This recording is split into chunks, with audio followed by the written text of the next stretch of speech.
السلام علیکم ورحمۃ اللہ وبرکاتہ۔ نبی اکرم صلی اللہ علیہ وسلم نے رمضان المبارک کے شروع ہونے سے قبل شعبان کی آخری تاریخ میں صحابہ کرام رضوان اللہ علیہم اجمعین کو جمع فرما کر ایک خطبہ ارشاد فرمایا، جس خطبے کے ذریعے سے پوری امت کو ایک رہبری اور رہنمائی ملتی ہے کہ ہمیں جو رمضان المبارک ملا ہے اس مہینے کی قدر کیسے کرنی ہے، اس مہینے کا روزوں کا اہتمام کس قدر ضروری ہے، اس میں جو ہم عبادات کریں گے وہ عبادات ہمارے لیے کتنی ضروری ہیں اور ان عبادات کے ذریعے سے ہمیں کتنا ثواب ملتا ہے۔ یعنی آپ صلی اللہ علیہ وسلم نے اس خطبے کے ذریعے سے رمضان المبارک کی قدردانی، اس کا احترام، اس کا اکرام پوری کی پوری ڈیٹیل کے ساتھ آپ صلی اللہ علیہ وسلم نے ارشاد فرمایا کہ ہمیں رمضان المبارک کو کیسے گزارنا ہے۔ حضرت سلمان رضی اللہ تعالیٰ عنہ کہتے ہیں کہ نبی اکرم صلی اللہ علیہ وسلم نے شعبان کی آخری تاریخ میں ہم لوگوں کو وعظ فرمایا کہ تمہارے اوپر ایک ایسا مہینہ آ رہا ہے جو بڑا عظمت والا مہینہ ہے، جو بہت بابرکت مہینہ ہے۔ اس میں ایک رات ہے جو 1000 مہینوں سے بڑھ کر ہے۔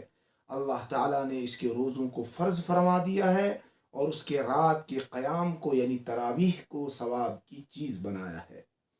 جو شخص اس مہینے میں کسی نیکی کے ساتھ اللہ تعالیٰ کا قرب حاصل کرے، ایسا ہے جیسا کہ غیر رمضان میں فرض ادا کیا، اور جو شخص اس مہینے میں کسی فرض کو ادا کرے وہ ایسا ہے جیسے غیر رمضان میں 70 فرض ادا کیے۔ جو شخص اس مہینے کا اکرام کرے،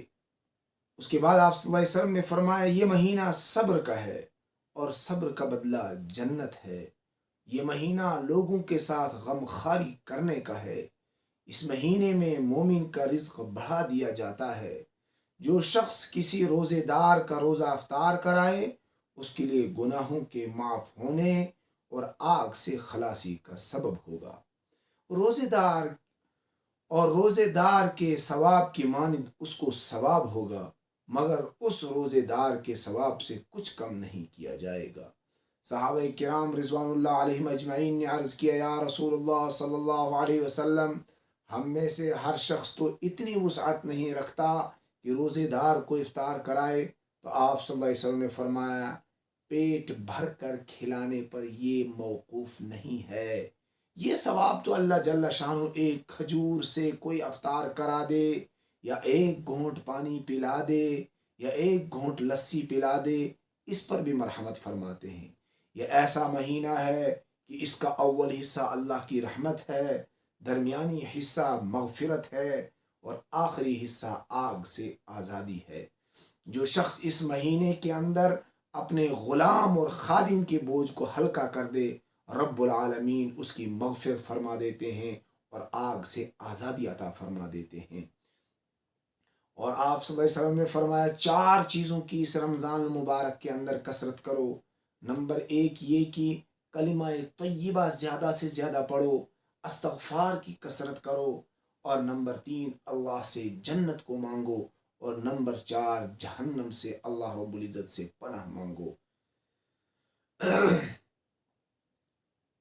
اور پھر آپ صلی اللہ علیہ وسلم نے فرمایا جو شخص کسی روزے دار کو پانی پلائے، حق تعالی شانہ میرے حوض سے اس کو ایسا پانی پلائیں گے جس کے بعد جنت میں داخل ہونے تک پیاس نہیں لگے گی۔ گویا آپ صلی اللہ علیہ وسلم کا جو یہ خطبہ تھا، اس خطبے کے اندر ہمیں اس بات کا سبق ملتا ہے کہ ہمیں رمضان المبارک کے آنے سے پہلے رمضان المبارک کا استقبال کرنا چاہیے، اور رمضان المبارک کو جو استقبال ہے اس کا حقیقی تصور حضور صلی اللہ علیہ وسلم نے پیش فرمایا، اور آپ صلی اللہ علیہ وسلم نے اس خطبے کے اندر رمضان المبارک کی اہمیت، اس کی افادیت اور رمضان المبارک کی فضیلت کو واضح طور پر بیان فرمایا۔ اس خطبے کے ذریعے سے ہمیں یہ سبق ملتا ہے کہ ہم پورے طور پر تیار رہیں اس بات کے لیے کہ ہم نے رمضان المبارک کا استقبال کرنا ہے، اور اپنے معمولات کے اندر ان تمام چیزوں کو لانا ہے جن چیزوں کو لانے کے لیے آپ صلی اللہ علیہ وسلم نے خصوصی ہدایات فرمائی ہیں کہ عام دنوں کے اندر پورے سال انسان عبادت کرتا ہے، پورے سال انسان نمازیں پڑھتا ہے، صدقات دیتا ہے، خیرات کرتا ہے، پورے سال انسان ذکر کرتا ہے، تلاوت کرتا ہے، لیکن فرمایا اس رمضان مبارک کے اندر ہماری عادتوں کے اندر تبدیلی آنی چاہیے۔ پہلے اگر ہم صرف فرض نمازیں ادا کرتے تھے، اب فرائض اور اگر کبھی کبھی چھوڑ بھی دیتے تھے، وہ ایک الگ ٹاپک ہے، وہ گناہ ہے، لیکن اگر چھوڑ دیتے تھے، رمضان مبارک کے اندر ہم نے نمازوں کا اہتمام کرنا ہے، فرائض کا، تو فرائض کا پورا اہتمام کا کرنا ہے، اور اس کے ساتھ ساتھ میں ہمیں کرنا یہ ہے کہ ہم نے نوافل کی کثرت کرنی ہے۔ تو پتہ یہ چلا کہ عبادتوں اور نیکیوں کا یہ ایک سیزن ہے، عبادتوں نیکیوں کا یہ ایک سیزن ہے جو ہمارے پاس آنے والا ہے۔ ہمیں اس سیزن کی خوب قدردانی کرنی ہے اور زیادہ سے زیادہ اس کو لوٹنے کی کوشش کرنی ہے۔ حضور صلی اللہ علیہ وسلم نے فرمایا اس میں اگر کوئی فرض نماز ادا کرے گا تو 70 فرائض کے برابر ثواب ملے گا، کوئی نفل نماز ادا کرے گا تو فرض کے برابر ثواب ملے گا۔ اس لیے اس رمضان مبارک کے اندر عبادات کا زیادہ سے زیادہ اہتمام کرنا ہے۔ دوسری چیز، حضور نے فرمایا یہ غمخواری اور خیر خواہی کا مہینہ ہے، تو اس مہینے کے اندر ہم نے غریبوں، محتاجوں، مسکینوں اور ضرورت مندوں کا زیادہ سے زیادہ خیال رکھنا ہے اور ان کی خدمات کرنی ہے، ان تک اپنے پاس جو کچھ ہے ان تک پہنچانے کی کوشش کرنی ہے، کسی نہ کسی طریقے سے ان کی مدد کرنے کی کوشش کرنی ہے۔ تو گویا پتہ چلا یہ خیر خواہی کا مہینہ ہے، اور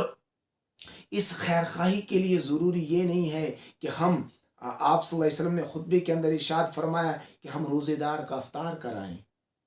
اور اس کے لیے ضروری یہ نہیں ہے کہ لمبی چوڑی دعوتیں ہوں۔ اگر انسان، حضور نے آسانی کے طور پر فرمایا کہ آپ ایک گھونٹ لسی پلا دو، کسی کو پانی پلا دو، ایک کھجور کسی کو پکڑا دو، اس کے ذریعے سے بھی اللہ رب العزت پورا روزہ رکھنے والے کے برابر ثواب عطا فرماتے ہیں۔ تو اس مہینے کے اندر ہم زیادہ سے زیادہ خرچ کرنے والے بنیں اور لوگوں کو زیادہ سے زیادہ افطاریاں کروائیں، تو اللہ رب العزت ہمیں بھی اس ثواب سے نوازیں گے۔ پھر آپ نے فرمایا یہ صبر کا مہینہ ہے، یعنی صبر کی تلقین کی گئی کہ اگر تمہیں تو روزے سے ہو تو روزے کے درمیان آپ کو غصہ آئے گا، چونکہ آپ بھوکے اور پیاسے ہوں گے، کوئی زور سے بات کرے گا آپ کو برداشت نہیں ہوگا، تو اس لیے فرمایا یہ صبر کا مہینہ ہے۔ اور اگر کوئی آپ کو گالی دے تو آپ خاموش رہو اور اس سے یہ کہو کہ میرا روزہ ہے، اور آپ خاموش ہو جائیے، صبر کیجئے، کیونکہ یہ صبر کا مہینہ ہے۔ اور آپ صلی اللہ علیہ وسلم نے فرمایا اس کا پہلا عشرہ رحمت ہے، دوسرا مغفرت ہے، اور تیسرا جہنم سے خلاصی ہے۔ اس پر مکمل ایک الگ سے ویڈیو ہم بنائیں گے جو اس کی تشریح پر، اس حدیث کی تشریح پر موقوف ہوگی۔ تو اس کا پہلا مہینہ جو ہے وہ رحمت ہے، دوسرا پہلا عشرہ اس مہینے کا پہلا عشرہ یعنی پہلے 10 دن رحمت ہیں، دوسرے 10 دن مغفرت کے ہیں، اور تیسرے 10 دن جہنم سے خلاصی کے ہیں۔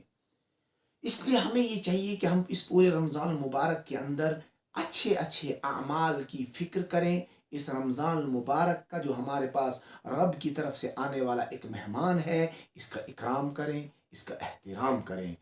رمضان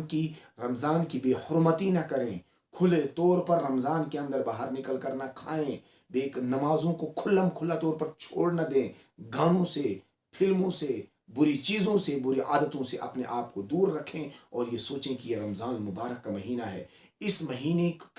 مہینے کے اوقات کو غنیمت جانیں، اپنے اوقات کو ضائع نہ کریں، اور ہمیں دیکھیں کہ صلحاء، اتقیاء اور بزرگان دین نے رمضان المبارک کا کیسے اکرام کیا، کیسے احترام کیا، کیسے رمضان المبارک کو گزارا، کہ آپ بزرگوں کے واقعات کتابوں کے اندر لکھے ہیں کہ پوری رات قرآن پاک کی تلاوت اور قرآن پاک کو سننے میں پوری رات گزار دیا کرتے تھے، دن بھر تلاوت اور رات بھر حفاظ سے قرآن پاک کو سننا اور اسی میں پوری رات کو گزار دینا۔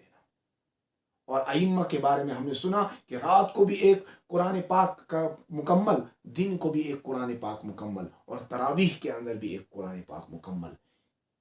تو اس طرح کا اکرام کیا کرتے تھے وہ رمضان المبارک کا، اور یہ ان کا اہتمام ہوتا تھا۔ اپنا ایک نظام الاوقات ہم بنائیں کہ کس وقت میں ہم نے کھانا ہے، کس وقت کی سحری ہے، اس سے پہلے کتنی دیر اٹھنا، تہجد کب پڑھنی ہے، دن میں جن دن کے جو ہمارے کاروبار ہیں، کوئی تاجر ہے، کوئی ملازم ہے، اسی طرح مختلف طبقوں سے تعلق رکھنے والے لوگ ہیں، وہ اپنے ٹائم ٹیبل کو بنائیں کہ کس وقت مجھے کام کرنے ہیں، اگر ہو سکے کاموں کو مؤخر کریں اور عبادات کے اندر زیادہ سے زیادہ وقت ہم لگائیں، خرچ کریں۔ اگر ہم نے اس مہینے کے اندر بھی موبائل بازی کی، موبائل میں دنیا کے کاموں میں ہم لگے رہے، تو ہم نے صحیح معنوں میں رمضان کا اکرام نہیں کیا۔